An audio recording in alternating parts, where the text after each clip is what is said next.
Ladies and gentlemen, welcome to the podcast where we talk about an event that only happens once a year, just like every other WWE pay-per-view. It's Lost in the Midcard. We are back after our very interesting weekend episode about a week and a half ago. We are back. We're set to preview Money in the Bank, which happens this weekend, I believe, from Hartford, Connecticut. We got a lots of stuff to talk about with AEW, including a potential slip-up by a certain MMA fighter. A big announcement from them as well tomorrow regarding television and such. We've got a lot to talk about here. So before we get into it, thank you to SpiderDuck.net for being our host, enabling us to be on iTunes and any of your favorite podcasting apps. All you got to do is hit search for Lost in the Midcard and hit that subscribe button. That way you know every time a new episode comes your way, typically every Wednesday, like you've got this one as our first show back on a regular schedule in some time. But also we'll do some special shows from time to time. Also we'll change up the nights from time to time depending on our schedules. So subscribing is the easiest way to know when a new episode comes your way. You can also get it on Spotify, also on YouTube, and the links to all that on our Facebook page, facebook.com/LostInTheMidcard.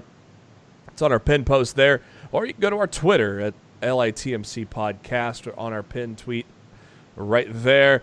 We also share a lot of the great and entertaining tweets from the wrestling world, so make sure to give it a follow. I'm your host, Jeremy Bennett. You can find me on the Twitter at JBHuskers. As always, my co-host is on the Twitter at Raw F Showtime. It is Mr. Matt Black. Matt, how you doing? Yeah. Yeah? What was that? I'm in a good mood. But what was that sound? I'm annoyed. Oh, you're annoyed because your Lakers didn't rig the draft lottery. Okay. Do you really think that's the only reason I'm annoyed this week? Well, let's see. There's a lot of. Oh yeah, there's the Kabuki Warriors. Oh yeah, that's probably another good reason to be annoyed. There you fucking go. We were like oh. We got introduced, and like maybe they cut that out of the broadcast. No. Fuck that company. Our other co-host is on the Twitter at No One Like D. It is Mr. Darryl Bullock. Darryl, how you doing? I'm good, brother. How you? Not bad, not bad. I'm excited. 48 hours from now, I'll be enjoying the sweet, soothing sounds of Tool. So. Word. I'm excited for that. We're a bunch of us are taking off work at like 2:00 and going to go down and do a little pre-gaming and before the concert. So I'm pretty. So you said you want to see Vince? Oh yeah, pretty much. No. Yeah, we're gonna watch him do that. What was that name of that song? Stand Back. Watch him do that for 2 hours. You know. And Matt, you shouldn't be that pissed off. I should be the most pissed off person on the show, considering what happened Sunday. Yeah. Doink, doink, doink, doink. No, that's the sound that the field goal missed when the Eagles played Chicago in the playoffs. No, it did doink 4 times. That only doinked once. Or twice, maybe. Did it hit both goalposts? I think it hit both goalposts. But Yep. Was that not the longest, like... Was that not, like, the longest time for a shot to go down in your life?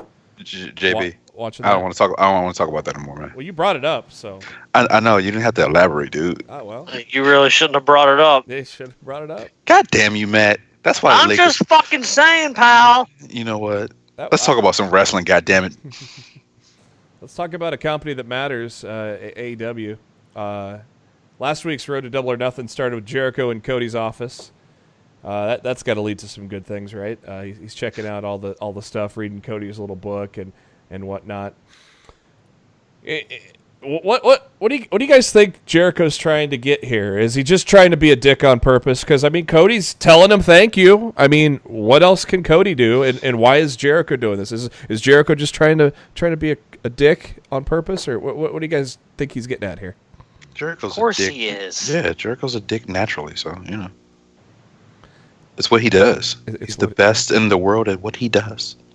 And that's being a dick. There it is. And imagine Cody's reaction when he finds out that his buddy Mike got attacked from behind by Jericho afterwards as well. I wonder if that was a little call out to Carlito there, tossing the apple. Maybe Carlito's showing up at Double or Nothing. I think you're looking a little too far into that, buddy. Yeah, that might be too far, dude. That dude just likes to eat apples. They showed a little bikini shoot by the pool with Penelope and Brandy and Britt. That couldn't have been a bad place to hang out at. I was there.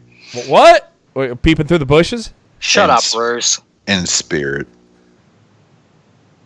Bastard Pac has Bastard.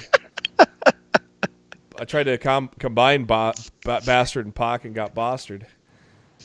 He sent a message to Hangman Page, and they showed. Do you know the name of the promotion down in Georgia where Jericho showed up? And Southern Honor Wrestling. What was that again? I'm sorry. Southern Honor Wrestling. Southern Honor Wrestling. Okay. And Pharaoh didn't like being in the ring. Apparently, he decided to bail right away. Poor guy. He said, "Fuck this, I'm going back." Cody called a heel turn on Pharaoh, and they talked about one of the guys coming into. It's going to be in the.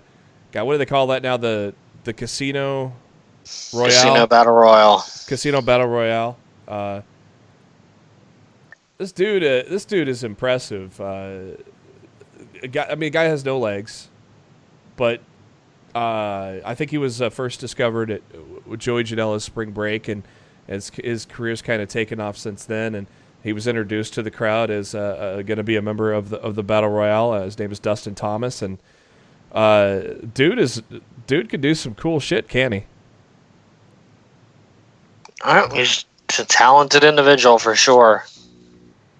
Yeah, it is impressive some of the stuff he's did in that ring. So, they were showing some of the comments. I think it was from Spring Break, like just all the comments of people from all around the world, including guys like Cody Rhodes and the Young Bucks, and the Young Bucks just saying, "Let's book him."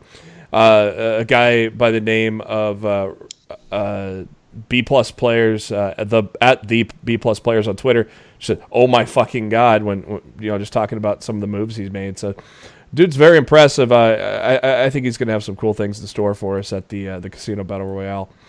We haven't talked about it in a while.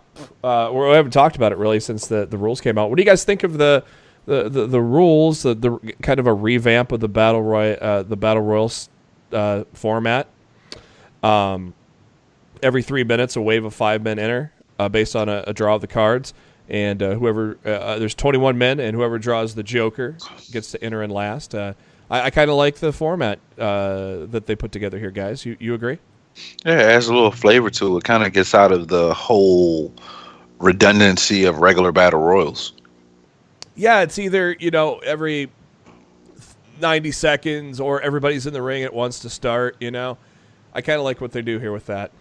Then they showed Jericho's attack at the event here, and the lights go out, and Kenny Omega. Imagine being at this event, and Chris Jericho and Kenny Omega are at the event. Wouldn't that just blow your mind? Like, you wouldn't be expecting that, would you? That'd be a heart attack waiting to happen. They interviewed a bunch of the guys that were in attendance after the show, just of their reactions afterwards. I would have shit my pants just at the fact of Jericho being there. I would have shit my pants. And then the lights go out and fucking Kenny Omega shows up. It's like, damn. So that leads us to being the Elite this week. Oh, should we take a dig at the WWE? The WWE. Peter Avalon is not happy that that there are 2 librarians, so he wants out. He wants his release, but the Bucks refuse and says he could just sit home and collect money and be with his family, and we'll do some humiliating things to it. When you guys saw that open this week, did you guys just bust out laughing? Yeah. I thought it was funny, and honestly, it paints a very realistic brush on how stupid WWE is being. Because especially for the people that are going home, and they're sitting at home and doing nothing, collecting their downside, spending time with their family, and WWE won't release them from their deal. So they're just getting paid to sit at home and do nothing. I mean, that's how petty WWE is at this point. I ain't gonna lie. I'll sit home and collect a fucking check. It's baffling. It's like we've been doing this show for 4 years now. We're coming up on 4.5, not too far away from here. And we've said a lot of times how Vince has lost it, but I mean, I think this is truly the worst that he's lost it. I mean, from being this petty to idiotic creative decisions to idiotic names. I think this is the worst he's ever been. Because I have never been so inclined to quit watching like I did last week. I didn't even watch Raw or SmackDown. And for the first time in a long time, I didn't watch either show. And to me, it just seems like this is the worst he's been. Like Matt said a couple weeks ago, it's going to get to the point whereas he thinks that his way is the right way, but when AEW actually goes 100% and starts hit the ground running, hopefully we get the same scenario as the Monday Night Wars, whereas AEW is applying pressure to his dumb ass, and he has no choice but to conform and give us a better product. Mm-hmm. Wouldn't that be nice? Yeah, we got and we got one of the lead-offs for headlines is another interesting thing about who might be the most frustrated in the WWE right now. That's going to be another interesting thing. MJF and Cody hanging out at Cody's house, and Cody doing a backflip in the pool, and they called it a perfect 10. Fuck you, Sean Spears. He's totally coming to AEW once that no-compete clause is over with. Yeah, I don't think there is any reason to mention his name if they weren't bringing him in. Yeah. Yep. Yeah, and for those that may not know, Cody Rhodes was Sean Spears' first tag team partner in OVW. So there's a little bit of history there as well.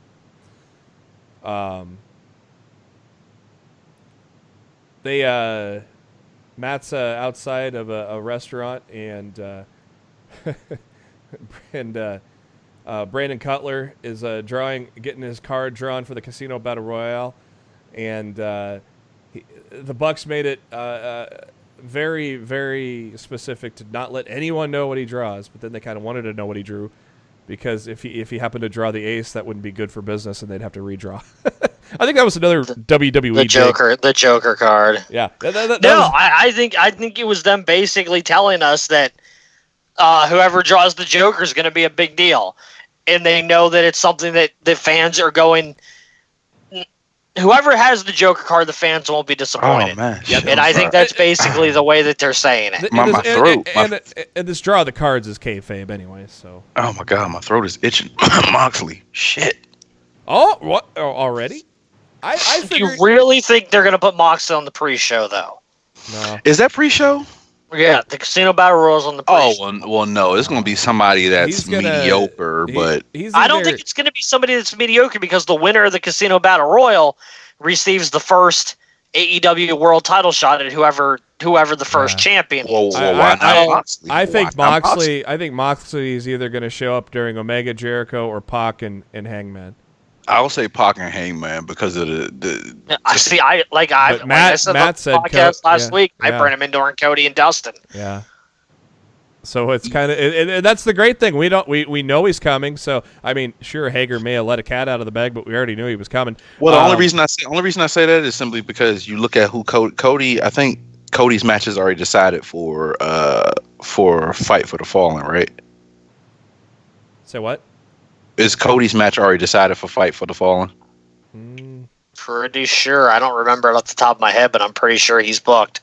Right. Like all the top names are already booked. That's what I'm saying. So also keep in mind, cards subject to change. Right. The only reason I'm saying that is because I'm putting two and two together. So you look at Fight for the Fallen, Cody's already booked. Okay, cool. That's done. But then they have the other show. It's another show that they got coming, right? Is Fight for the Fallen the one that's in October? No, Fight for the Fallen is in July. June or July. Okay, it's real yeah, soon. July. So whatever is some show that's in October.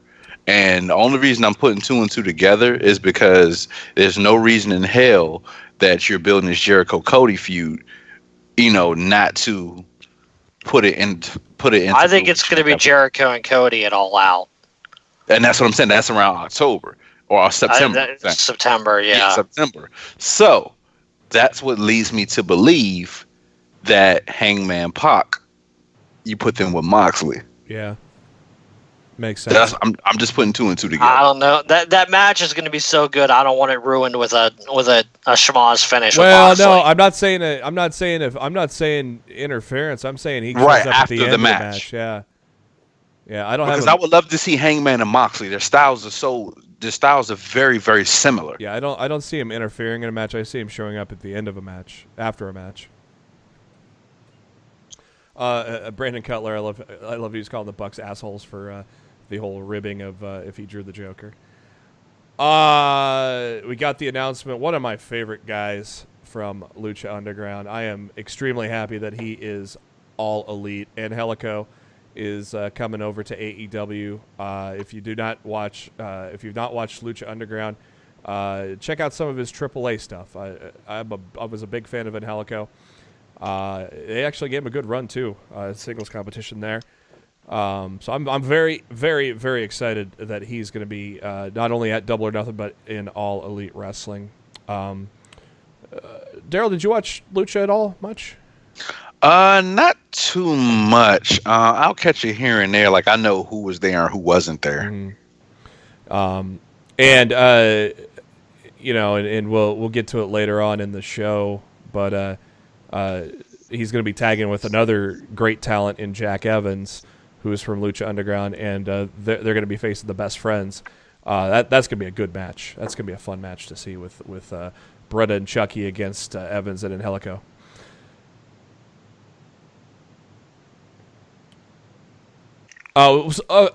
Matt, you could maybe shed some light on this for me. What was SCU? Were they doing some auditions for the for the Asian version of SCU?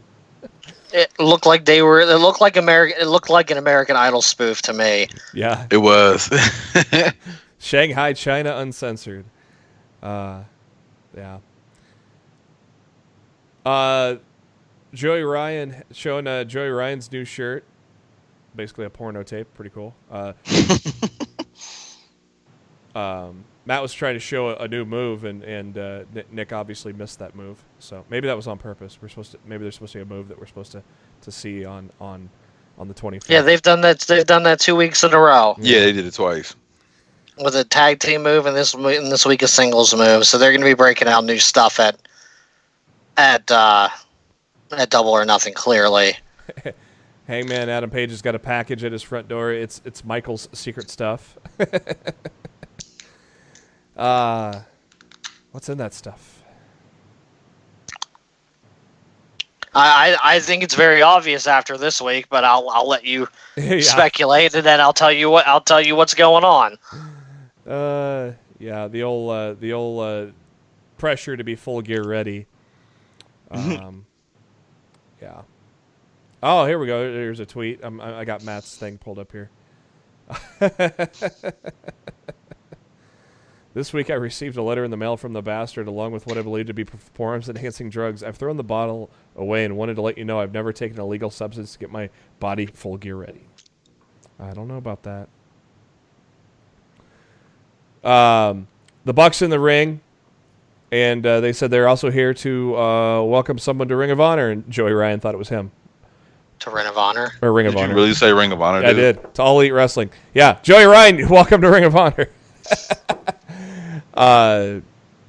But referee Rick Knox, who they've known for quite some time, is going to be coming to AEW, and it was pretty cool seeing him getting all emotional to learn that he's going to be hired into All Elite, wasn't it? It was cool. Well deserved. It looked like a legit moment. Like they legit surprised him, right? Yeah. Yeah. Oh wow! What'd you see? Wow. So Spill it. Wow. So Yowie wowie. Yowie wowie. Or his own one of my favorite referees, Aubrey Edwards, just got signed by AEW. Yeah, they signed a couple referees tonight. They signed one of the dudes from Ring of Honor too. Yeah, she's good. I've seen her at she was at MCW. She has been I saw her do a trial match at was it Ring of Honor, and I've seen her do one at Capital Wrestling. She's very good for a female wrestler. I'm happy for her. New segment on BT, the BT mailbag. One of the questions was they talked about how they kind of came up with the All Elite Wrestling name. They kind of basically came to a combination of the All In pay-per-view name and the Elite, and that's how All Elite was born, and the rest is history. A fan asked Kenny Omega if he was debuting some new entrance music. So I think he pretty much said yes to that, and they ended it with Paige talking about beer and what would we call it? Call it the Full Beer Challenge. I like that name, but you can't have a beer yet because they are he's got to get Full Gear ready. Kenny Omega said thanked everyone sending in questions and said let's celebrate with a new match announcement. Another women's match on the show. It's going to be a 6-women tag match featuring Aja Kong, Yuka Sakazaki, Emi Sakura, and they're going to take on Hikaru Shida, Riho, and Raihu Mizunami. And Matt, where are these women from? I think you might know. Where did most of these women come? As far as I am aware, most of them are from Stardom. Yeah, I thought they was from Stardom. So it's a big thing to bring them over here from there. I think it's going to be a very good showcase of what womenmen's wrestling is and what not WWE wants it to be more often than not. Yeah. Another announcement: AEW has signed Earl Hebner. By God. Mm-hmm. Wow. Was he still in Impact last? I think Earl Hebner is just doing what the hell he wants to do. Yeah, he has that type of clout. No, yeah. The end of the show, the Bucks call Trent Beretta and confront him about the ransom note, and they put him on FaceTime so Beretta can see all the children and give him. He's like, it's not my fault. It was all Chuck. It's Chuck's fault. Come on. But it's gonna be some tag team action. So the best friends won't be in the Battle Royale, as I just mentioned earlier. Best friends will take on Angelico and Jack Evans. So there you go. So you have no theory behind the Hangman stuff? I have to spell it out for you. Like, are you talking about the Space Jam theory or like? I don't think Pac sent it to him. Oh, okay. Oh. If you've paid attention to being the Elite the past couple of weeks, the Young Bucks at one point after one of Paige's fuck-up interviews, one of the Young Bucks asked the other one, I don't remember which one it was, but they asked if they still had if they had Hangman's new address.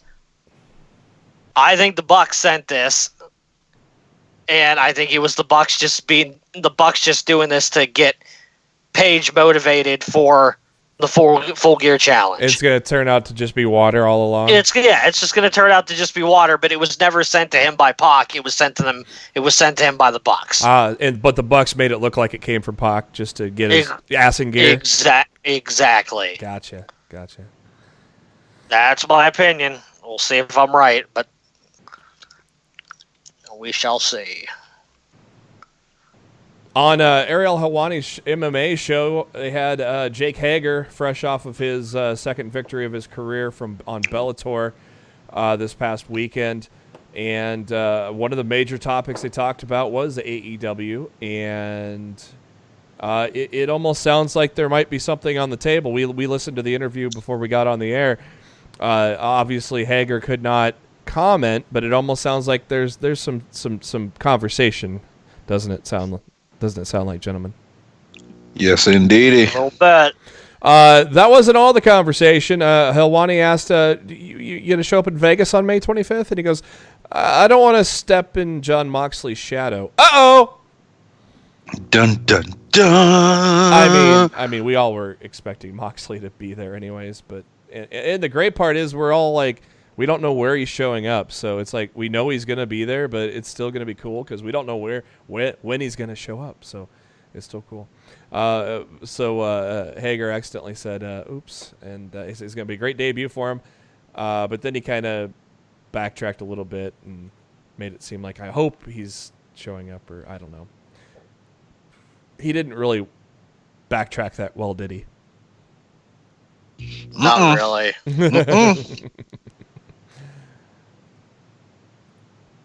Oh, listen, this is a very interesting article. Came out from WrestlingNews.co. The title is pretty simple. Triple H is reportedly the most frustrated person in the WWE. We all understand that, right? Look at how shitty all those great NXT talents are getting booked, huh? Sigh. Not rumor, but two people tweeted and added Vince and added Triple H in the tweets, and Triple H ended up liking those tweets, but then unliked them, which is rather odd that he would even like it in the first place, because somebody could still screenshot that shit, which did happen. One of the tweets was Vince McMahon may be the problem with Raw and SmackDown ratings. It isn't due to wrestlers being injured. It's that you put confusing and pointless storylines. Hello. Although it wouldn't hurt if you gave your wrestlers insurance. Just a thought. And Triple H would like that tweet. And another one that he liked was, I truly believe that if WWE talent can hang in there until Vince switches to his XFL pipe dream next year, things will actually improve. It's ways away, but a hard reset plus post-Fox deal, growing pains would do wonders, in my opinion. What do you guys think of Triple H liking and unliking those posts? I think he knows exactly what he's doing. Yep. Stirring the pot?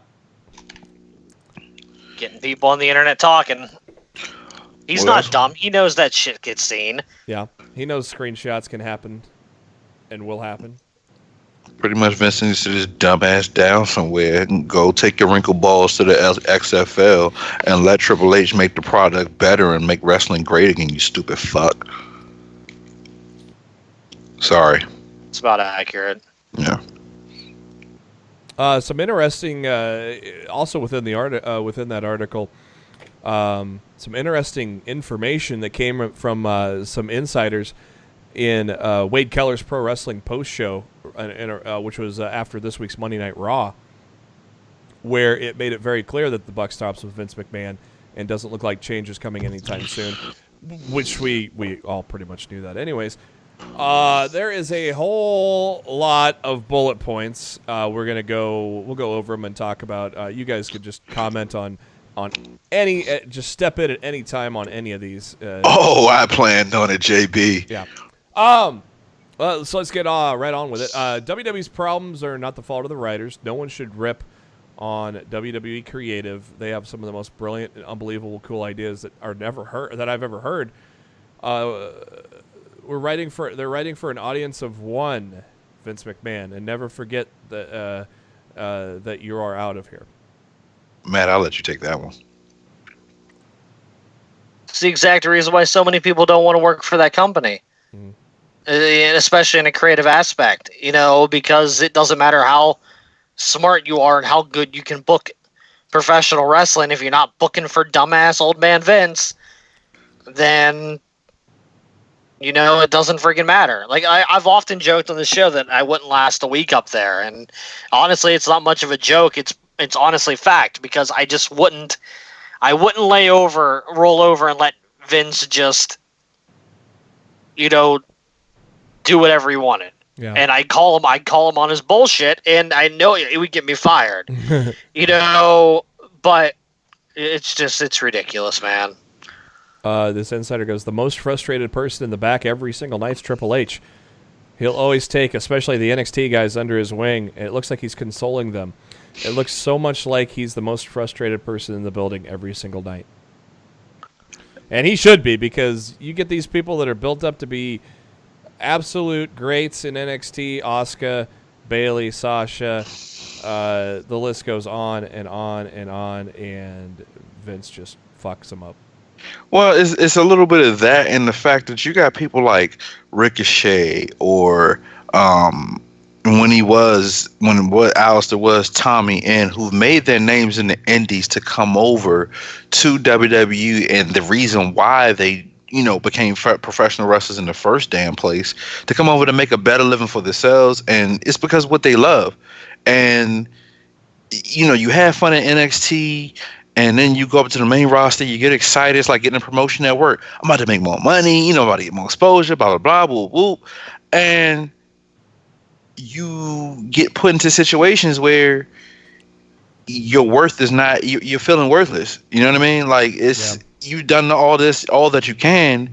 It's just like, okay, a janitor. Oh yeah, you got promoted to head janitor, but now you got to clean all the shit off the toilets. You don't need to do nothing else. That's all. And it's a morale thing in any job. You gotta keep your employees happy, regardless if it's the entertainment business or not. You gotta keep them happy. And Vince is just thinking about himself and his product and what he thinks is better. And yeah, so it's damaging. So it will make a lot of people not want to come to WWE. You know what I mean? And like at one point, I will say, and I think I can speak for everybody on the podcast and say, I would love to see this person in WWE. I would love to see this person against this person at WrestleMania. But now we're at the day whereas, oh nah, I don't want this person coming to WWE because Vince gonna fuck him up. I want to see him in AEW. Right. And thank God for AEW, because it gives us another option.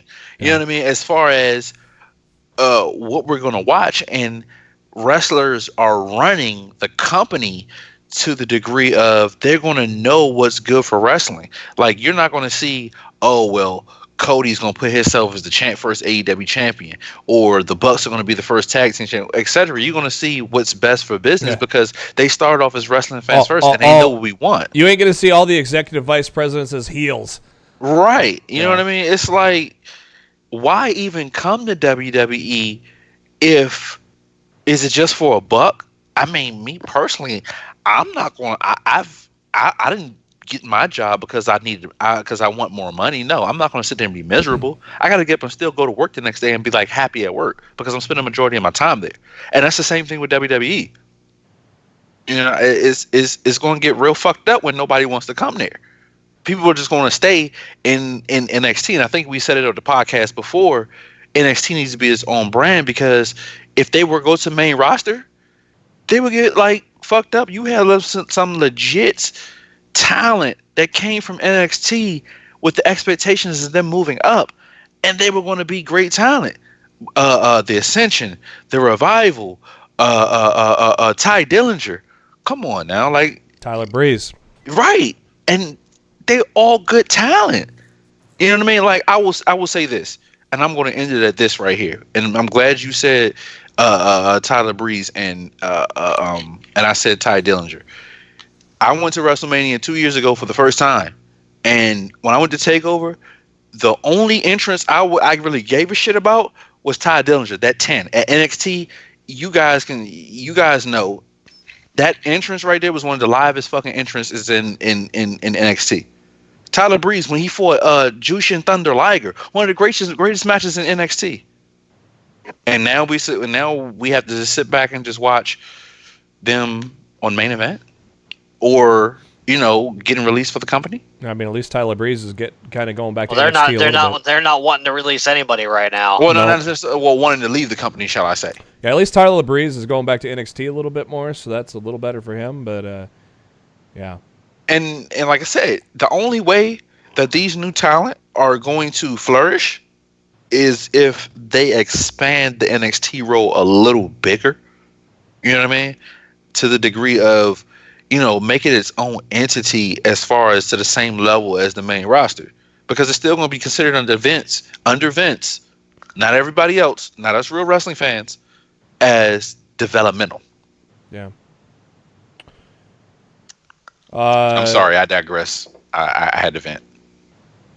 Nothing. This wasn't surprising to me at all. The wild card rule was not in the script at the morning of the show. That was a direct knee-jerk reaction by Vince because the ratings were tanking, like terribly tanking.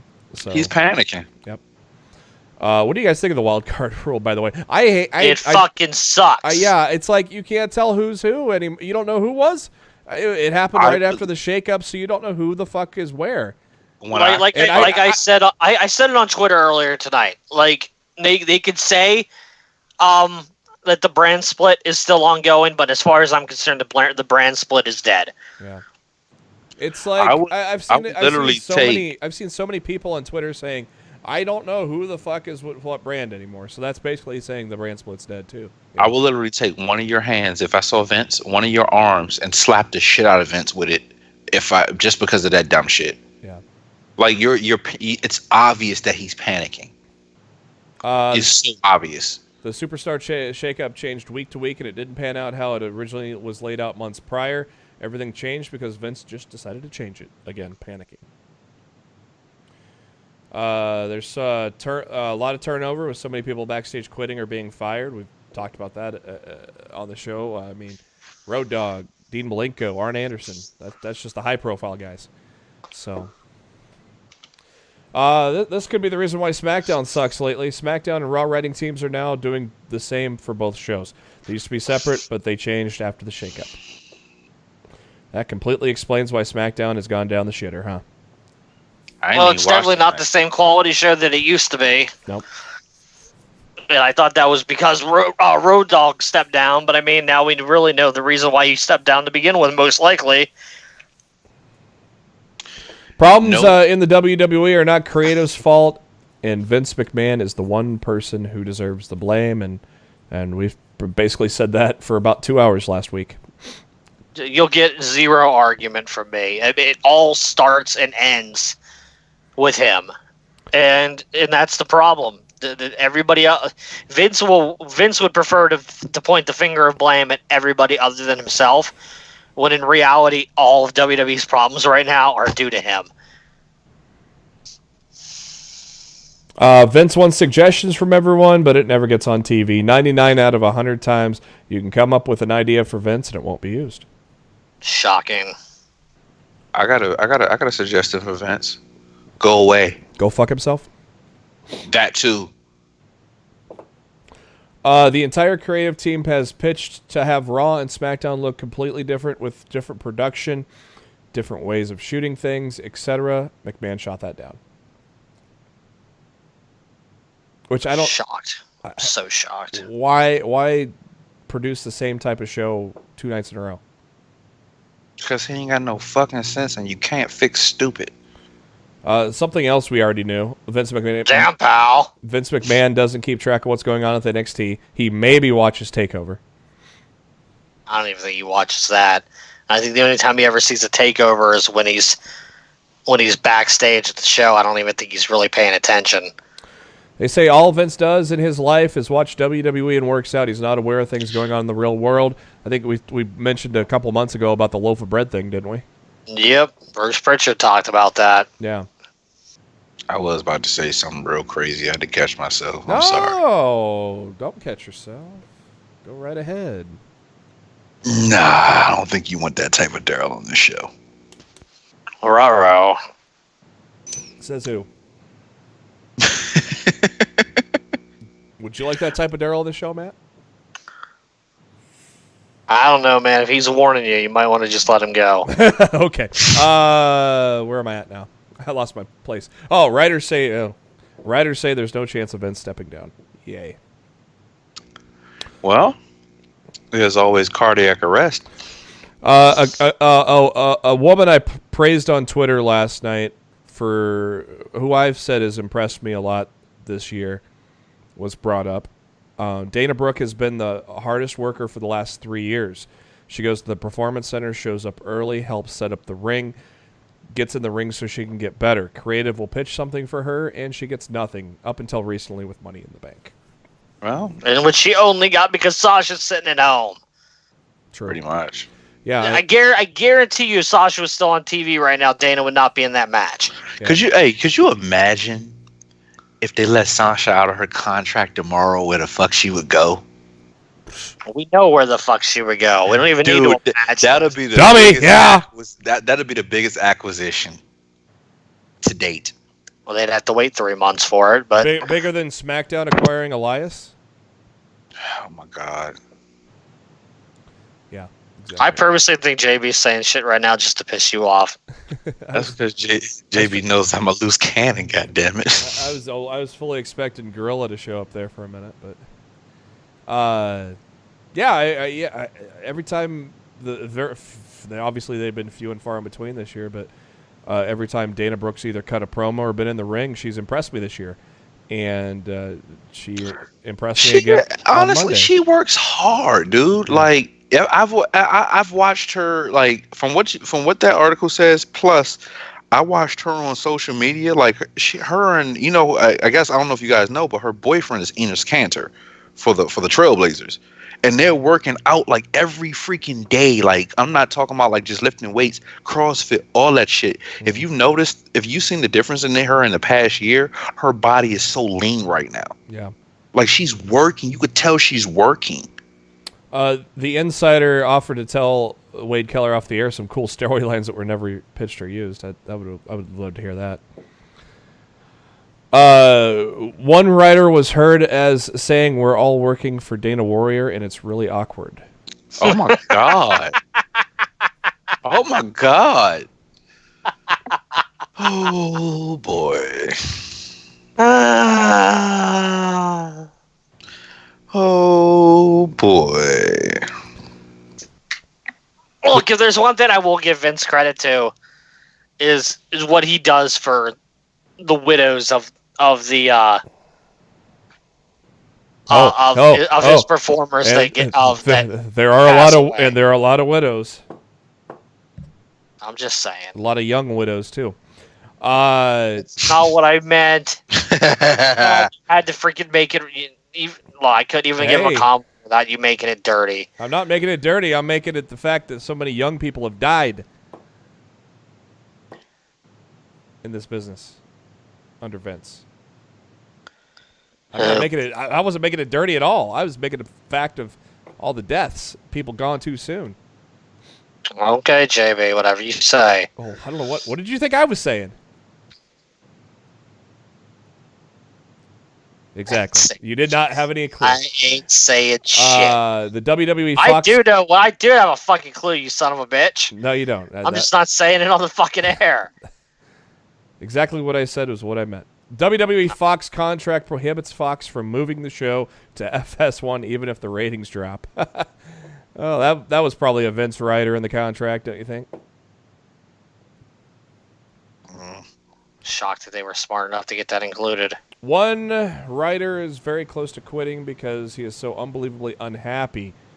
Many of the writers are paranoid and they think they are close to being fired. You know, and that's not really a surprise either.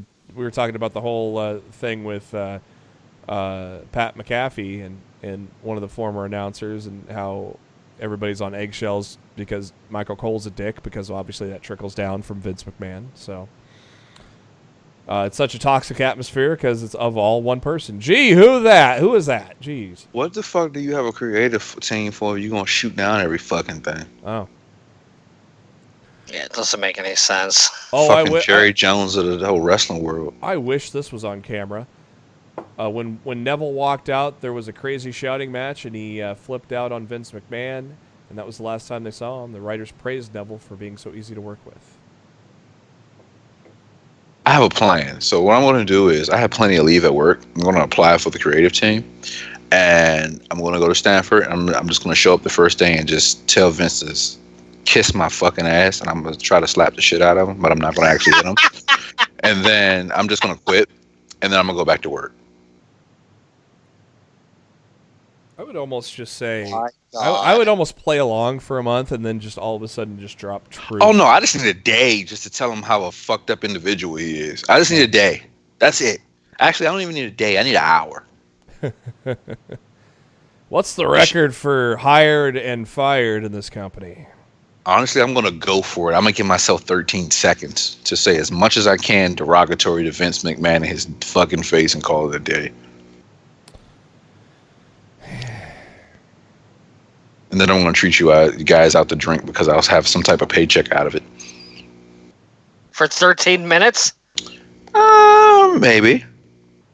Hopefully it's salary, so maybe he's if it's salary, I'm good, brother. At least. Ideas never pan out as originally planned because writers will come up with stuff and Vince loses interest after a week or two.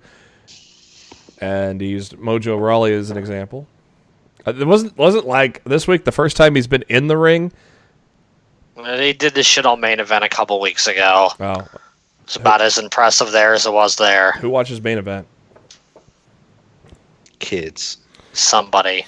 The money is good, and it's a dream job for many writers, but it gets frustrating. Talent is very unhappy, and people are trying to get out of their contracts. Well, we all know that, too.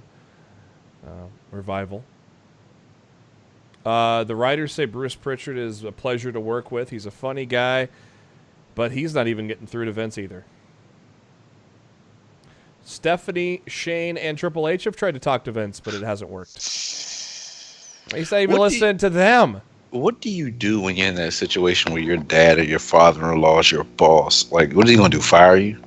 There should just be like a mass walkout. Fuck you, Vince. You stand in the ring and talk for 3 hours because we're tired of your shit, you know? Oh, boy. The people on the writing staff listen to podcasts. They hear fans bashing them, and it breaks their heart. Are you guys listening now? We love you, creative team. We know you're doing your job. We know you're trying to make ends meet for your family. Fuck Vince. Fuck Vince. Yeah, buddy. Vince is in the announcer's ear to a sentence, and he gets on them for tiny mistakes. That definitely sounds like Vince. Tiny mistakes. Vince was a mistake. Hello. Regarding Sami Zayn, that's not Sami Zayn's promos. That's Vince McMahon talking through Sami Zayn. Not surprising in the least. There are a total of 37 writers working both shows. Why? 37. Why, if he's just going to change shit? NBC Universal. No reason.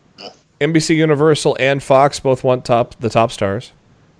Hence, probably maybe that could be part of the wild card rule too. I don't know. I still think the ratings is probably the ultimate thing. Here's an interesting thing. You wonder why Andrade's been talking a lot more lately on the microphone. Andrade went into Vince's office and asked for a legit push. Vince looked at him and said, "Learn some English and get back to me." I kind of find that borderline racist. Yep. You think? And how many times on the About show? as racist as the Kabuki Warriors. Jesus Christ! Please. I've and I've said it many times on this show. It's Vince cannot book foreign talent to save his ass, and because he's racist. That's why. Yeah, that too. Gail Kim's been telling everybody this for years, and nobody wants to listen to her. She's just bitter. She's just today were awesome. She's been telling it like it is for years, and no one wanted to fucking listen to her. And she tagged him in it. Like, she mentioned him in it too. Like, you got those idiot WWE marks they're gonna hate AEW for everything they do and hate everything that's said against WWE. You gotta have those idiots out there, anyways. There's nothing you can do about them. I can I could talk shit back about them, and they ain't gonna do shit to me because they can't fight.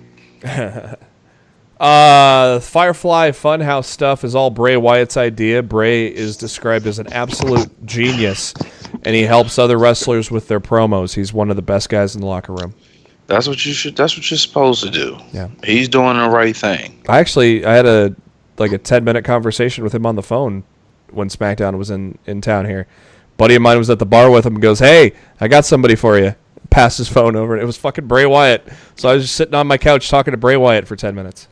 Dude, I'll pick up Bray Wyatt's whole tab if I can have a drink with him. Man, it was fun talking with him. That was really cool. The writers, this insider talked to, said they loved it when there was a real, true brand split. The Revival Uso storyline is being done just because Vince thinks it's funny. Shocking. Writers will. Some of the writers think Road Dogg will eventually end up in AEW. Yeah, it's not a surprise either. His buddy Billy's over there. So that was the bullet points this insider gave to Wade Keller on his post Raw show. He wasn't wrong. Quite the truth bomb. All right, let's kick into some headlines from the past week. Sasha Banks was listed internally for the European tour that kicked off last week, but she did not travel to Europe. She was slated to do some promotional material for the next 2K video game as well. No word if that happened, and of course, Banks has not appeared in the WWE since WrestleMania 35. Damn right. There must be something with pro wrestlers wanting to be mayor of a town, as now former pro wrestler from WWE and Impact. The Blueprint, Matt Morgan, is now the mayor of Longwood, Florida. You said Longwood. Longwood. I did say Longwood. He got was elected by a 5-0 vote, probably because he would beat everybody up that didn't vote for him. Did you say 5-0? Yeah, there was commissioners. Like it was a commissioner, like a panel of commissioners. I was about to say it's only 5 people in Longwood. What the hell? No, it's like a. Sorry, I should have added that. Commission, like a panel of commissioners, kind of like a city council type of deal. Oh, okay, gotcha. All Elite Wrestling announced that ITV Box Office will broadcast Double or Nothing live from Vegas on May 25th. So that's that's kind of like the UK pay-per-view type of deal, right, guys? Mm-hmm. So, what is ITV? They're putting it at $59.99 right now? Is that right? No, ITV in the UK has it for $14.95. UK pricing. Ooh. Maybe they've got the inside scoop, and that's going to be the price for pay-per-view. Well, here's the problem, and we can look at WWE and everything, and UFC for that matter. Live entertainment here in the States is priced much cheaper or free in the United Kingdom based because of the time that it's airing. True. WWE pay-per-views over there before the network started were $20. Oh, okay. Their price. And UFC pay-per-views over in the UK are aired on free television. Mm-hmm. You don't even buy UFC pay-per-views in the UK. You just watch them for free. And that's why there's so many streams out there on the internet, because people are just streaming from the UK. Mm-hmm. You know, they got it for free. I'm going to stream it. And they don't give a fuck. Yeah. But I mean, that's just is what it is. Yeah. Mm-hmm. Well, hopefully in 12 hours. Hopefully in 12 hours, all is cleared up. By the time you listen to this, I am really hoping that we have legitimate answers on how to watch this pay-per-view beyond standard pay-per-view. What time is that press conference?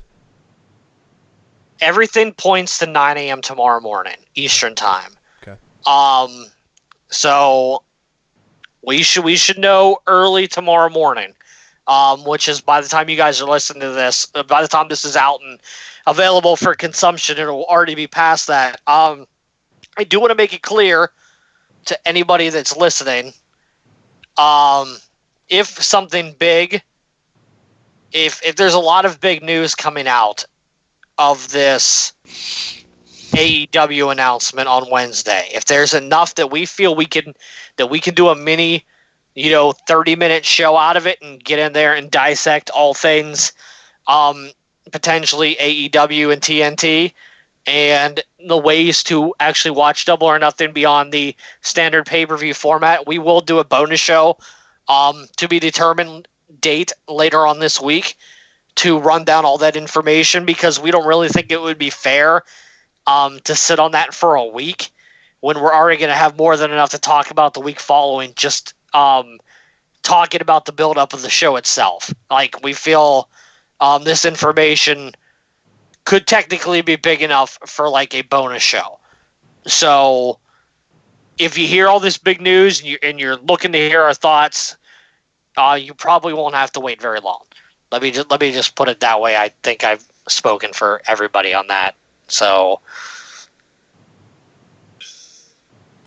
Deadline.com is reporting that former WWE star Dean Ambrose, a.k.a. now Jon Moxley, he's been booked in a movie role for the film Cage Fighter, which tells a tale of a MMA champion who unexpectedly loses a heavily promoted match to a professional wrestling star, making his crossover debut in the MMA fighting world. Humiliated by the defeat, he must fight his way back to the top and earn his place for a rematch.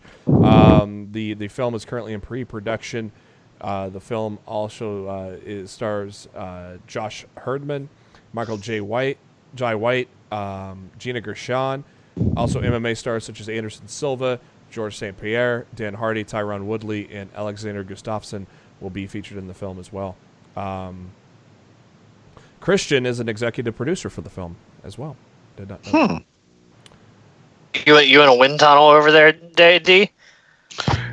Yeah, I just had the mic a little close to my nose. He was exhaling on the mic there.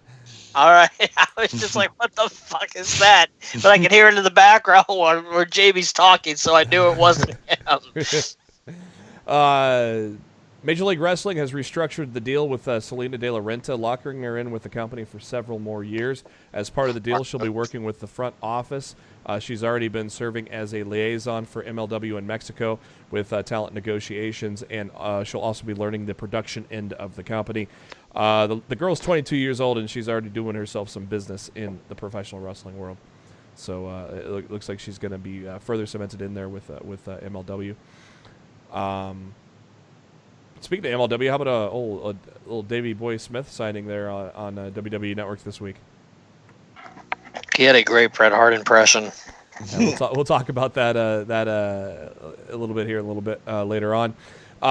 July 7th is the next Impact Wrestling pay-per-view, Slammiversary. Is that their big one, or is it Bound for Glory? I can't ever remember what their big one is. Who fucking knows? Yeah. They change it every year. It's going to happen in Dallas, I'm just Texas. fucking saying. Yeah, that's true. Dallas, Texas. I think it's happening at Gillies. Damn, pal. Yeah, it's not happening at Jerry World. 100,000 people are going to fill the. It's going to be the Impact Zone at Jerry World. No, not quite. SmackDown's numbers last week, once again, they went up but could not get above 2 million. I don't know. Was SmackDown good last week? I didn't watch, so. I liked it better than this week's. Raw this week with a Raw this week 2.349, so an increase with a tape show, but it was actually a decent Raw. I mean, compared to the past Raws. But Paige, stop fucking lying. Who? So fucking WWE put out this fucking video where it says Paige says that Asuka and Sane originally wanted to be called the Kabuki Girls. Shut the fuck up. They didn't want to be called Kabuki anything. Yeah. God. Fucking annoying. Tote that company line. Mauro Ranallo has come to terms with WWE on a new deal, which he'll remain as the NXT lead announcer. Mamma mia! Exactly. Mamma mia. And just like his previous contract, he'll be able to work outside combat sports gigs. So, good that the voice of NXT is going to be around for a little while longer. For those, if you got watch Pluto TV or Stir is another one of those kind of streaming kind of services with a bunch of channels for free or whatnot. I know the Stadium network is on Stir and I think on Pluto as well. And starting this past Sunday on May 12th, World of Sport from the UK debuted on the digital channel Stadium. So it's also on Roku, and you also at watchstadium.com. So if you're interested in some of that, there's a bunch of guys from Impact Wrestling and NXT UK that have been in World of Sport Wrestling. So another option for you to check out if you go to watchstadium.com or pull up the Roku or find it through other avenues. The Roast of Ric Flair on Friday, May 24th, will not only be the marquee event for the second StarCast gathering in Vegas, it'll be available in pay-per-view at $24.95. So it's gonna stream on Fight TV live from Caesar's Palace. It's set to run for 2 hours, hosted by comedian Ron Funches. $24.95. Yeah, can't wait not to buy that. Yeah, I'm good. Unfortunate news for an NXT superstar. Dominik Dijakovic announced that he underwent knee surgery and will be out of action from a torn meniscus. Those typically run, I guess, anywhere from about 2 to 4 to 6, right? It's about 2 to 4. Was that what Big E had? Was a meniscus? Mm-hmm. Oh.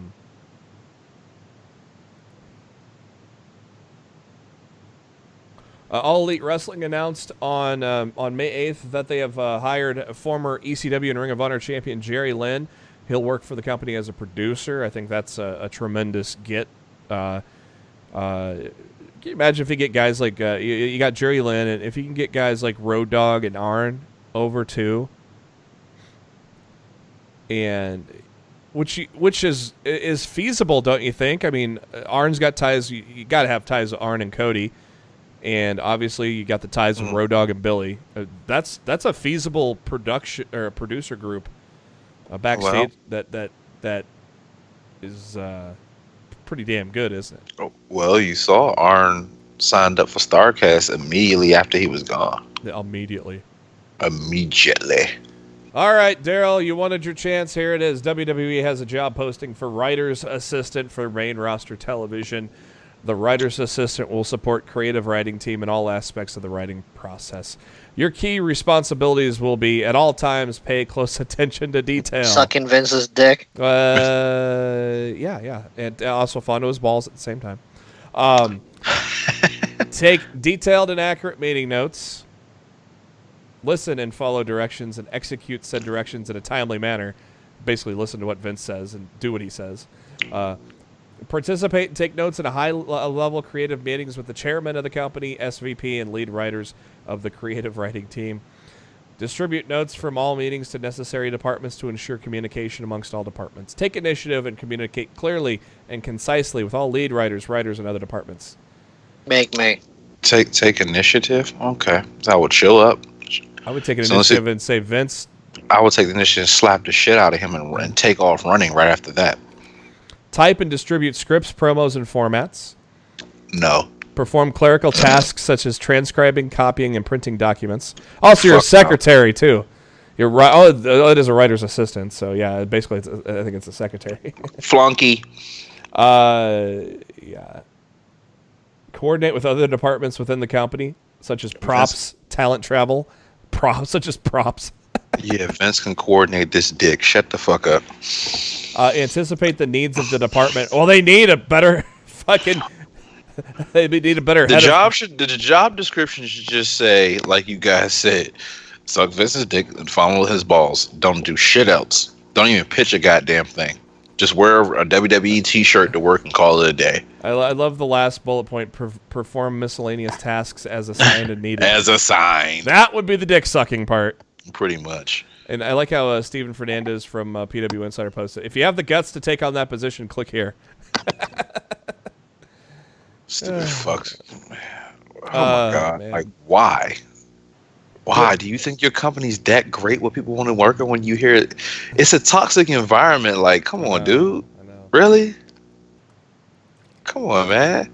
Somebody needs to go on Glassdoor or that job website and see what people say about WWE. Good news from Tommaso Ciampa on Twitter a few days ago. He goes, got results for my 2-month follow-up. Doc says, this doesn't look good. It looks great. So, good to see that Ciampa is on the mend. As we mentioned, longtime Southern Cal referee Rick Knox has signed with All Elite Wrestling. They made that announcement at the Bar Wrestling event when the Bucks made a surprise during the match between Casey Spinelli and Joey Ryan. So Knox will referee the match between the Lucha Brothers and the Young Bucks. As a referee, Knox quickly became one of the top referees in Southern California in the early 2000s. And when PWG started in 2003, he was one of the promotion's original referees and has only missed a few events in the past 16 years. He also referees Bar Wrestling, PCW Ultra, AWS, and Ground Zero. He was also a referee on Lucha Underground. So apparently he's not under contract with him. Is that even a promotion still going? Like, Lucha Underground? Yeah. I say it did. As Matt said, the Wrap is also reporting that exclusively that the rumored All Elite Turner Wrestling Network deal will be confirmed 1 hour before the Warner Media upfronts on Wednesday, which is tomorrow from when we record, which would be around 9 a.m. as Matt said. The Wrap is reporting the deal is virtually done, calling for a weekly airing on TNT. AEW wrestlers are expected to be at MSG for the announcement, and financial details of the deal are not expected to be released.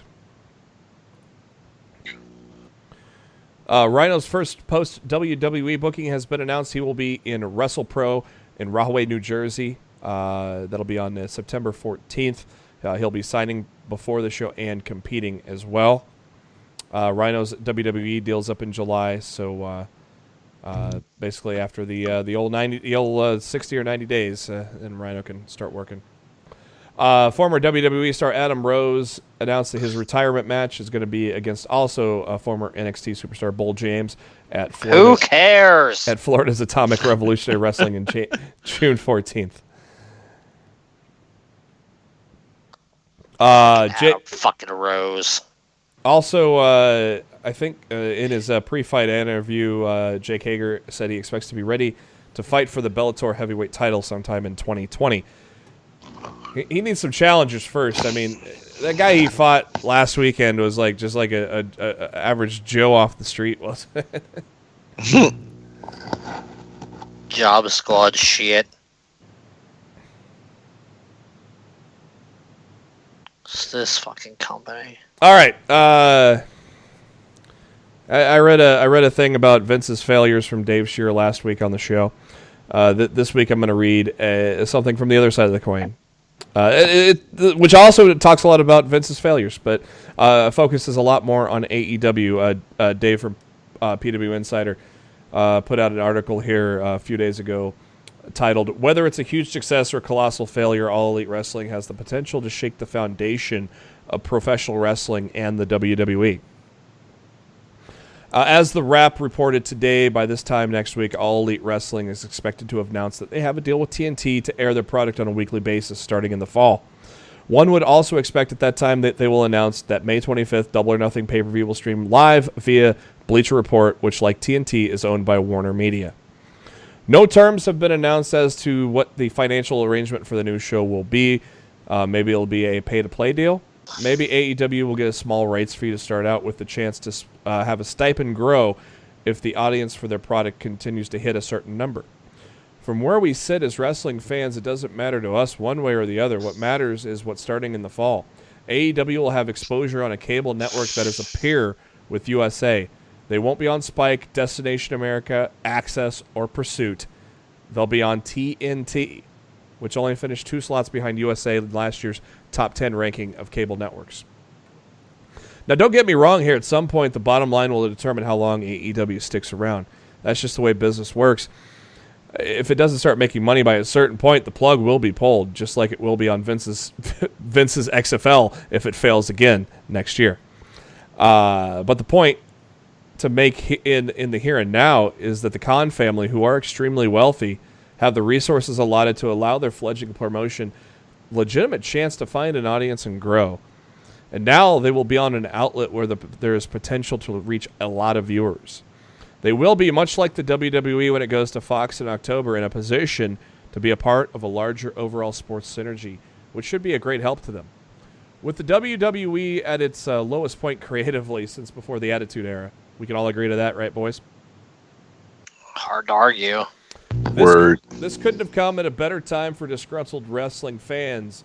You know, the 19% of the people who turned off Raw by the time Hour 3 came over the last 3 weeks, at a time when it's no secret that Vince McMahon knows there's a big problem with the creative end of his product, since, after all, it's been part of the storyline since December. While seemingly not understanding that the main issue is the person he sees in the mirror, nothing has seemed to make him be honest and realistic about the issue the company faces when its creative presentation is concerned. The first quarter earnings report led to a huge sell-off of WWE stock, and what was done? Nothing. Ratings dropped to all-time lows of the modern era, and how does he respond? With one of the most painful and illogical half hours in company history to start Raw this week. The point is, it's perfectly clear it's going to take something huge to get Vince to budge from his creative vision. How do I know this? History, my friends. Let's take a ride in the Wayback Machine. In the mid-'80s, Vince went national with his vision of wrestling. We all know what that was, marketing superheroes as fun acts to kids. It was a smart plan, and it worked very well, in fact. He stayed the course, and in the mid-'90s, people started to lose interest for a lot of reasons. Part of it was the staleness. Part of it was society was changing and getting edgier and more modern. Then Eric Bischoff took the reins at WCW, and he brought a cool factor, along with giving hardcore fans great in-ring workers that they liked from other promotions. After a few years, Vince was in a position he had never seen before, second place. This forced him to accept ideas from outside his comfort zone, and the Attitude Era was born. It was a huge success, of course, so much that he won the war and bought WCW. Then what happened? The Attitude Era style product was put to rest, and back we went to Vince style of booking, and we had the decade of John Cena. Now, say what you want about Cena, but the one thing that no one can deny is he was over with the kids. Every time he changed his colors, lots of new merchandise was sold.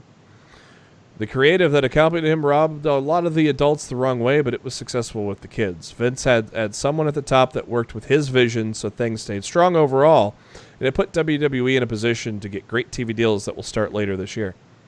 It also helped them that there was no real competition, so if you wanted to watch wrestling on a national cable screen, they were the only real game in town.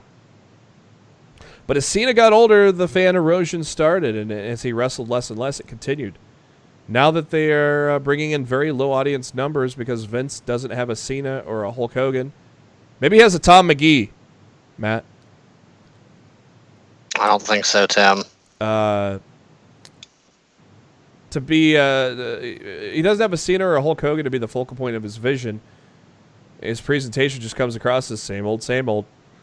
Without that it person, we are left with his creative, and frankly, it's outdated to say the least. In most businesses, that would make the CEO evaluate all aspects of the business and implement real change to improve things. With Vince, the worse things get, the more he tries to show us he knows what we like better than we do, which is something he's said in the past. With no one out there to challenge him, he is the lone voice in the wilderness, but that's about to change. I have no idea what kind of an audience AEW will draw. My hope is it's a big one. With the proper promotion leading up to the show, I don't think it's out of line to say they could draw 1 million viewers early on. They have about a third of that on their YouTube channel, and it's fair to say that they could get 3 times that number to watch a free TV show. So let's say they start around 1 million and get 1.5 within a month or two. Raw will be facing Monday Night Football in the fall. They're hovering around 2 million viewers now, and they take a hit in the fall every year. That could knock them under the 2 million mark, but that doesn't even imagine But even if it doesn't, imagine it's the end of October and WWE's only beaten AEW by a small margin. Do you think USA will be happy or Fox? I don't. Do you think Vince will be happy? Again, I don't. I know some will say, well, TNA did over 1 million viewers when they were on Spike and it didn't affect WWE. That's true, and there's reason for that. WWE was routinely doing over 5 million viewers when that happened back in 2010. In the 9 years since, well, WWE is doing well under half that number. So if AEW comes out of the box drawing close to what Raw is, that should, or at least could, finally be the thing that makes Vince blow up the current creative process and leave his comfort zone again. Just imagine a WWE product that isn't overly scripted, storylines that make sense, and play out over time. A product that actually succeeds in putting the smiles on faces of those that turn on Raw, that turn Raw off before it ends, or have tuned out altogether. It sounds pretty good to me. If that occurs, no matter what happens to AEW in the long term, they have forced change in the wrestling business that no one else was able to do. We should all be rooting for them. I know I am. Well, you know, I think I might have said it last week on the show, guys, that it feels like this feels like 1995 all over again, where Undertaker, remember Undertaker famously said he thought the company was done for. You know, the company ain't done for, but this feels like 1995 all over again, where something needs to happen. You know, well, something definitely needs to happen. Ownership that much needs we to go know. elsewhere. Yeah. What's it going to take? I really wish I could say this. I really wish I could answer you, but I really have no answer. Yeah. It's so weird. You figure, but you know, you figure maybe the stockholders bailing out would open his eyes, and that isn't even doing it. You know, it's getting worse. It's not even getting better. It's getting worse. We're getting the fucking Viking experience and the fucking Kabuki Warriors. God. It's getting worse, and the funny part about all this is, sure, he might have got a good deal now, but that deal is not going to be nearly as good in 5 years. Nope. And let's hope to God AEW does what we all hope to do and save us, right? Yep. Good stuff from Dave Scheer there again. He keep playing around and put that shit on Fox. That shit gonna get canceled faster than Magic Johnson's talk show. Yeah. Yeah, so they can't move it to Fox Sports 1, but they could they cancel it? I don't know. I don't know either. I don't know if they can cancel it. Because it's like the NFL, like kind of like an NFL contract type of deal, right? You know? Right. They can't. I mean, they can choose to take it off, I guess. I don't know. I don't know how that works. Man. But, I mean, Fox is looking at them numbers right now. 1.8 million. We're used to closer to 3. Mm-hmm. Yeah. It sounded good a year or two ago. Yeah. New Japan Pro Wrestling has announced that Flip Gordon has withdrawn for the Best of the Super Juniors tournament, which I believe has gotten underway, hasn't it, Darryl? Yes, it has. And El Desperado is also withdrawn due to injury. Flip was not issued a proper visa in time, so Ain't nothing he can do about that. New Japan and their visas, huh? God damn it. Oh, well.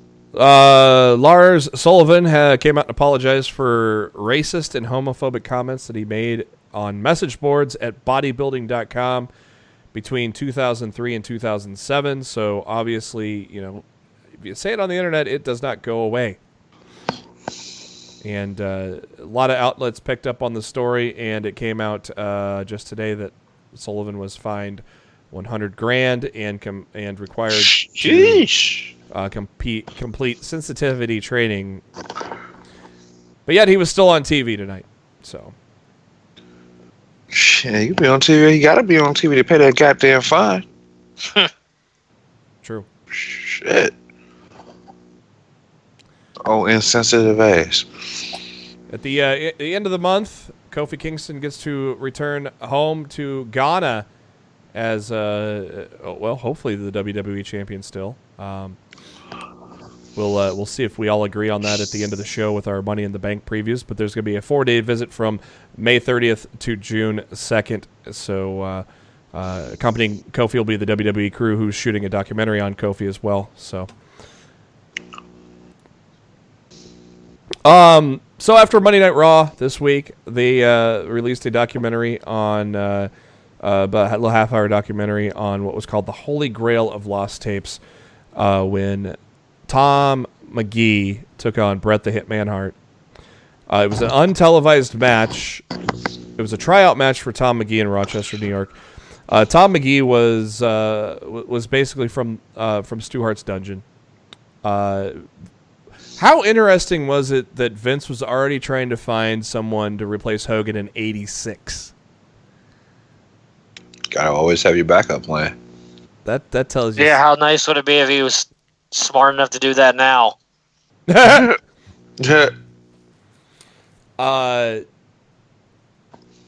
was so the match was good because obviously Bret carried the match and Vince obviously blew his wad saying that Tom McGee's his next WWE champion. Well, it turns out the WWE champion was at the other side of the ring with Bret Hart.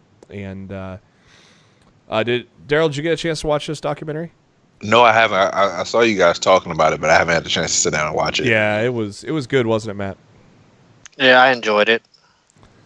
It was pretty crazy. Like, Sam Roberts was talking about how he was in the tape trading business for pro wrestling tapes and didn't even know this existed, and nobody knew it existed until, and some people didn't even believe it when it was revealed because it had a wrong date on it and everything. But they even interviewed McGee as well, and there was guys like X-Pac and Davey Boy Smith Jr. and I think X-Pac should be Tom McGee's new agent because he was saying he could easily go on the meet and greet tour now. So I think X-Pac needs to be Tom's agent, and they brought Tom on as well to talk about it, and it was a really cool story. If you guys get a chance to get on the network and check that out, and then they showed the full match after that with what was called weird for an untelevised match, but full commentary with Gorilla Monsoon and Bobby Heenan, which was awesome, wasn't it, Matt? It was good shit. I wonder how much that tape's worth. Probably nothing now. It's on the network.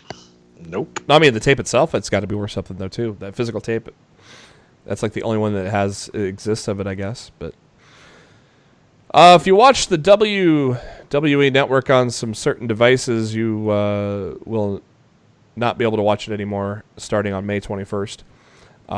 Some of the older devices and other devices are going to be phased out, including Amazon Fire tablets, Apple TV 3rd generation and earlier, LG TVs that are 2016 and earlier, PlayStation 3, Samsung 2016 and earlier models, Samsung and Sony Blu-ray players, Sony non-Android TVs, Windows 10 desktop, which was interesting, Xbox 360. So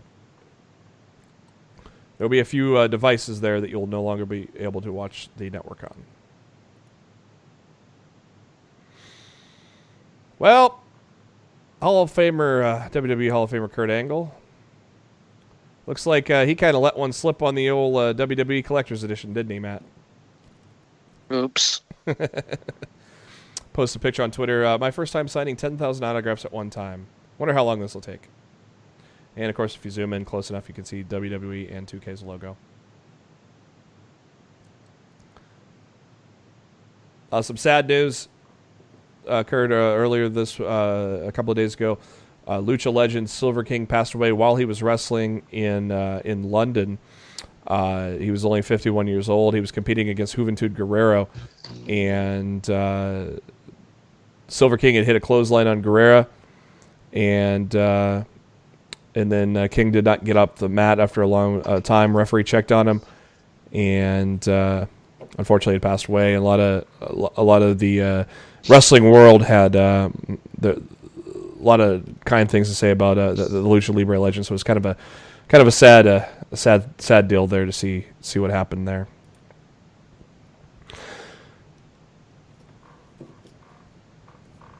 MLW dropping a little bit of a bombshell, announcing that they have acquired the greatest man that ever lived, Austin Aries. So basically, it's the only bridge he hasn't burned yet, right, Matt?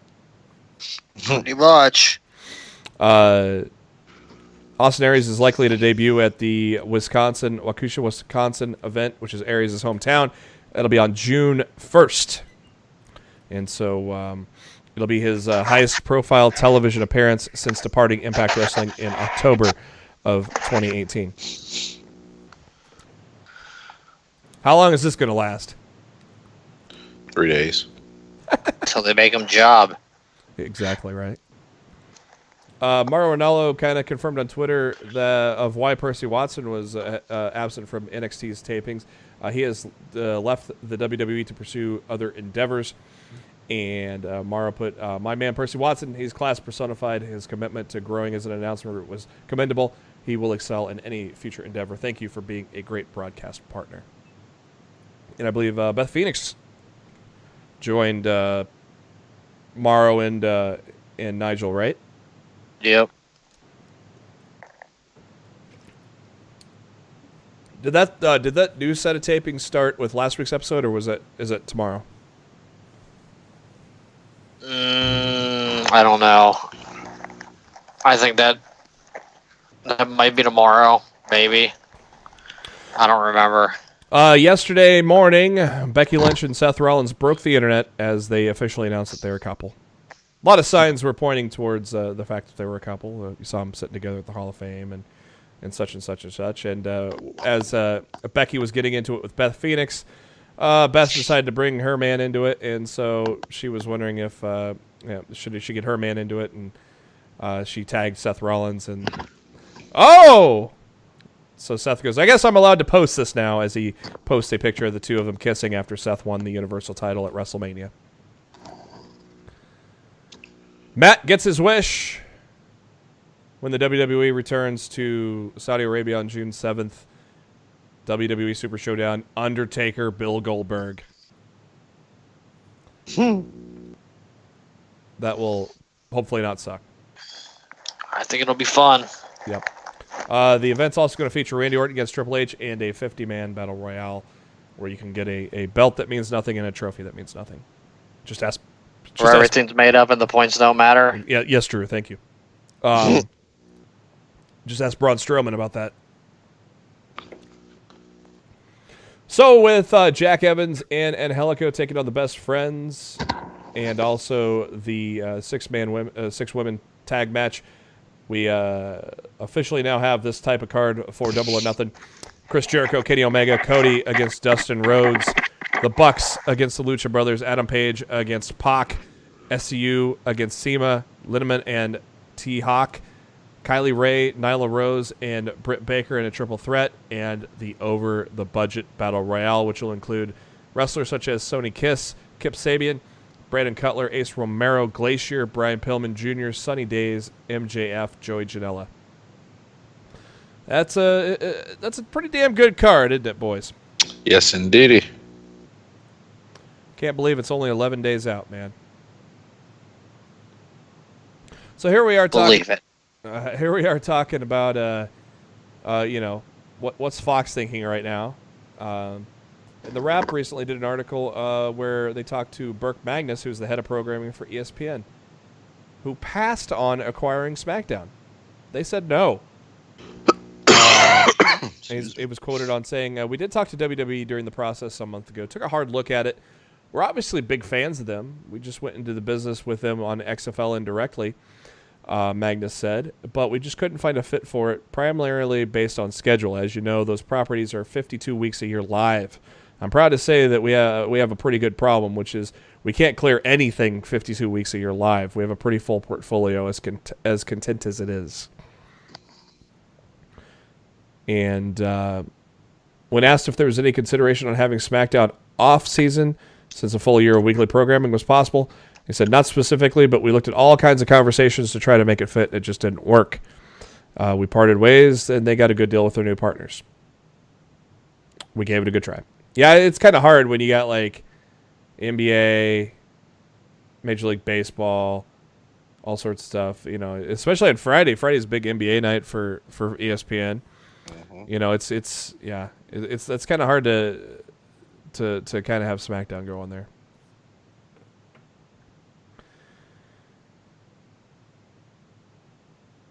And then they were asked about if AEW was coming, if AEW would come to the table, and they made it clear that the company did not come to ESPN at all. WWE officially announced the signing of a former X Division champion DJ-Z. He is signed with the company, already working out with the Performance Center in Orlando. PWTorch.com first broke the news in March that he is that he had signed. And WWE finally made it official because, you know, they like to wait 2 months before announcing things for some reason.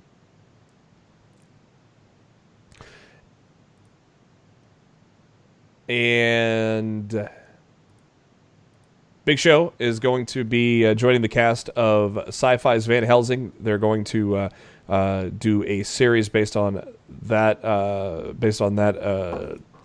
don't know if that's a book that movie was based on. I'm not 100% sure. But he'll be a part of that show.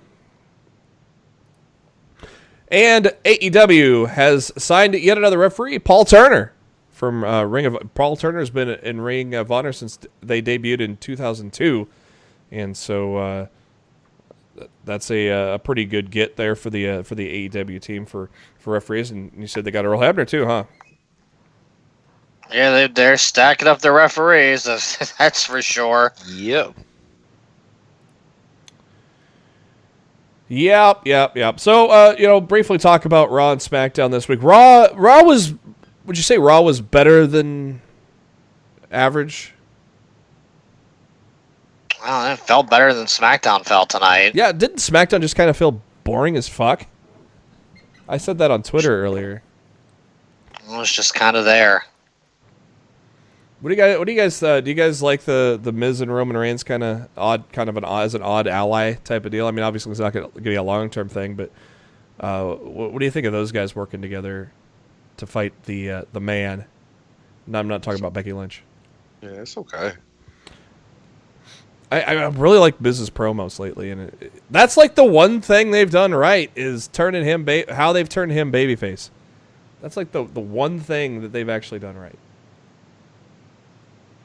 Sami Zayn complained to Shane McMahon about the toxic environment. Well, that's funny how that just cracks me up that Zayn's complaining. You know that this whole thing that Zayn has that he's talking about in his promos and stuff, and it's exactly what's going on at the WWE.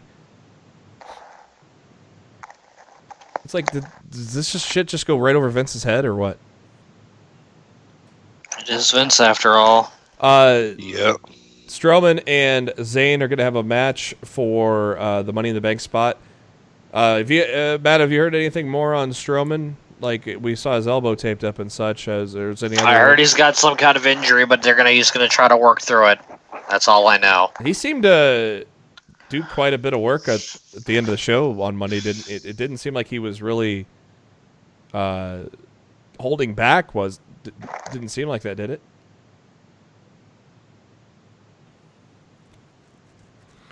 I don't know, man. I don't know what to tell you. I just know what I know what I was told. What do you think about Nikki Cross's little promo with Alexa Bliss there, where she kind of is coming off a little normal, but a little smile at the end there, knows that there's still some crazy there. That just has to develop for me. I'm just waiting to see where it goes. I think it, to me, I feel like it's Bliss. Bliss feels like she's going to be able to use Cross, but Cross knows better. And it's actually kind of the other way around. Cross is using Bliss to get noticed because you know how Cross was talking about how she wasn't really on the show much since the shakeup. So she's kind of using Bliss to get on the show. So it's kind of the other way around where Cross is using Bliss.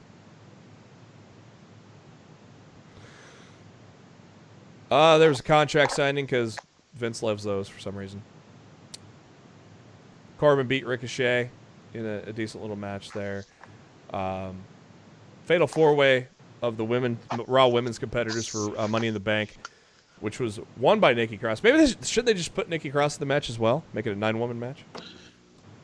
That'd be interesting. I'd be all right with it.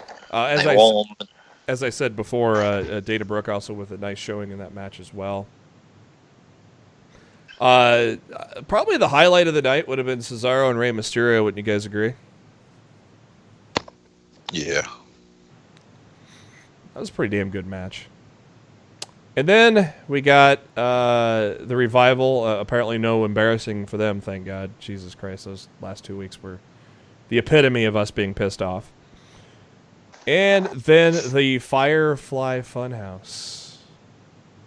Yowie wowie. I think we got a glimpse of what we're going to see for in the ring from Bray, didn't we? Mm-hmm. That mask was insane, wasn't it? Creepy as fuck.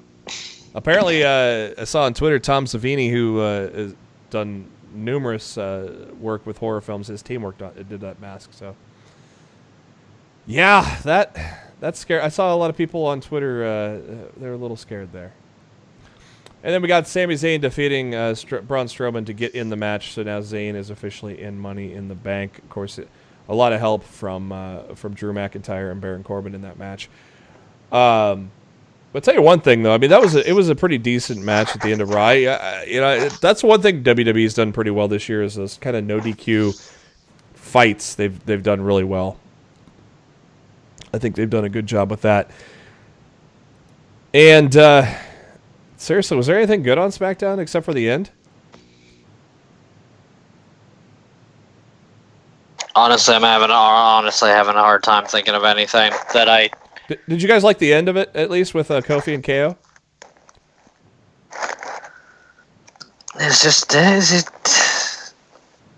Honestly, not really. No. I thought the end was pretty decent, but other than that, and of course they pissed us off with the whole Asuka and Kairi Sane thing, and it was not a good SmackDown. But that leads us to Money in the Bank. 11 matches if you count the pre-show. 11, holy fuck. So the Cruiserweight match is going to be on the main show. How about that? Well, for now. No, it won't. We know it won't be. For now it is. So here we go. Pre-show is the SmackDown Tag Team Championships. Usos against Bryan and Rowan. And, I mean, why would you take the belts off of Bryan and Rowan right now, right, guys? Why would this be even on the pre-show? It doesn't make any fucking sense. Nope. Why are the Usos in this match? Aren't they feuding with the Revival? You know, that too? Yeah, this whole match makes zero sense. I have not been keeping up with 205 Live, but Tony Nese has taken out Arya Daivari.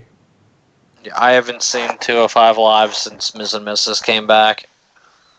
Yeah, so I have no feelings one way or the other. I would assume they probably wouldn't change the title, but who knows at this point. I mean, everybody that was exceptional in that division got taken to the main roster, so. Pretty much. United States Championship, Samoa Joe, Rey Mysterio, Darryl. What do you see going down there? Joe. Matt? Yeah, Joe. Dominic get involved physically at all? Maybe. I think something will happen to him, and that'll be the reason why Rey loses.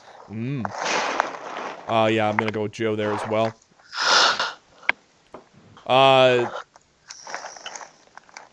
Let's just combine these two real quick. For the women, Raw Women's Championship, SmackDown Women's Championship. How many belts is Becky leaving with? I'm still saying Becky 2 belts. Both. As long as that merch is selling, she's got to leave with both titles. Taking them off of her right now halts the sales of that merch, and to me, that's a dumb move on their part. Yep, and I mean the crowd's chanting it all the time. I mean that was a loud chant by the English crowd there on Raw for Becky 2 belts. So, yeah, they'd be absolutely stupid to take it off. We were afraid when they announced this that Charlotte would probably take the title for the 9th time, but yeah, I'm pretty confident now that it's going to still be Becky 2 belts.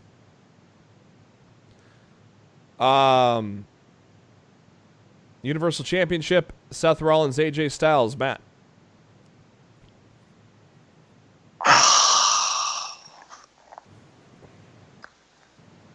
Sure as fuck shouldn't be clean. Like, to me, this match shouldn't even be happening already. Panic mode. Yeah. I guess Rollins. I'll say a no contest. I don't even fucking know. I don't think this match. This match happening already shows you everything that's wrong with the picture of this company right now. Yep, they had to rush this one out, right? And they did an absolute shit job with building it this week too. Because I didn't even watch Raw last week, and so then I'm watching the video, the vignette or whatever. Were either one of them even on the show last week? Like, all the stuff they were showing was from like 2 weeks ago. I couldn't even tell you, dude. I can't remember WWE programming from 1 week to the next anymore. See, ladies and gentlemen, this is what Vince does to you. We talk about the current show, and it slows the whole show down. I'm gonna go Seth Rollins. I don't see why. I don't see a take. I mean, he beating Brock Lesnar at WrestleMania. I don't see them taking the title off him this soon. Darryl. Seth. Roman Reigns against Elias. Yeah, Roman's gonna win that. I don't know. It could be a surprise up the sleeve, but Roman Reigns is basically the John Cena nowadays. So I have to go Roman here. Darryl. Yeah, I'm gonna go Roman. Matt.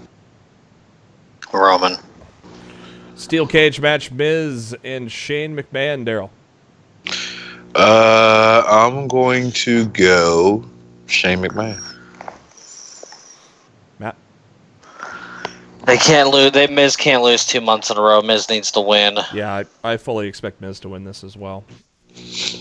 WWE Championship: Kofi Kingston, Kevin Owens. Matt. Kofi should retain. Yeah, especially if he's going down to Ghana. You would think he would still be champion doing that, but yeah, I still think it's too early for Kofi to get to lose the title right now. So, and I think Kofi's doing well in the main event role as well. So I think it's really coming out well for him all around. So I'm gonna go Kofi here. Darryl. Kofi. All right, ladder match time. Women. We have Natalya, Dana Brooke, Naomi, Alexa Bliss, Bayley, Mandy Rose, Ember Moon, Carmella. I am gonna go.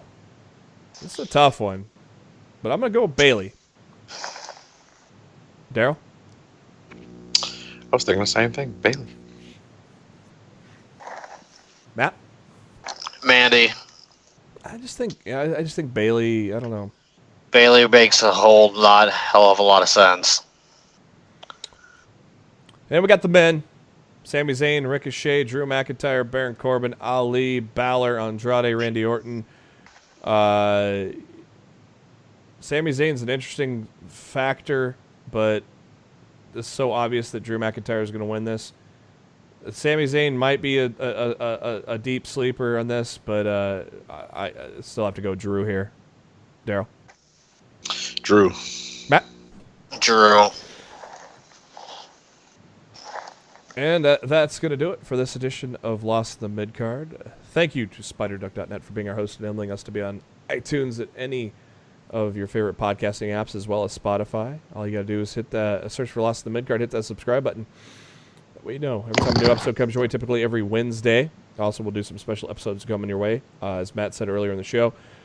Keep an ear out if we do a special one the following day for the announcements for AEW and TNT. We'll see what all happens and see if we'll make a decision on if we're going to do a show, a special, quick little half-hour show or something for that. So, best way to find out is to subscribe. And we're also on the YouTube, and the links to all that are on our Facebook page, facebook.com/Lost in the Midcard. Also on the Twitter at LATMC Podcast, where we share a lot of the great tweets from the wrestling world. Darryl is on the Twitter at No One Like D. Matt is on the Twitter at Raw Showtime. I'm on the Twitter at JB Huskers. And before we ride off into that sunset and look forward to what we're going to hear in the morning, Darryl, what are your final thoughts? Fuck you, Vince. That's all you got to say about that? Yep. Matt. I just want to enjoy pro wrestling again, honestly. Uh-oh. What the hell? And whatever the hell that was. And I just... WWE is becoming more and more increasingly difficult to enjoy by the week, and it's really getting frustrating. And I hope AEW can give me, my love for pro wrestling back, because right now it's waning pretty bad. Yeah, like I said, I haven't. It's been a long time since I have not watched Raw and SmackDown both in 1 week, and it's getting worse. It's not getting better. It's getting worse, and just not excited about the product right now, man. No, just really not.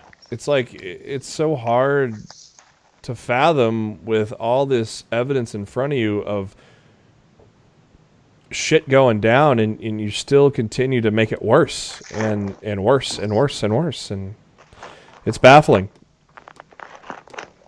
Well, for Darryl, for Matt, this is Jeremy. Thank you for tuning in to Lost in the Midcard. We'll catch you next time.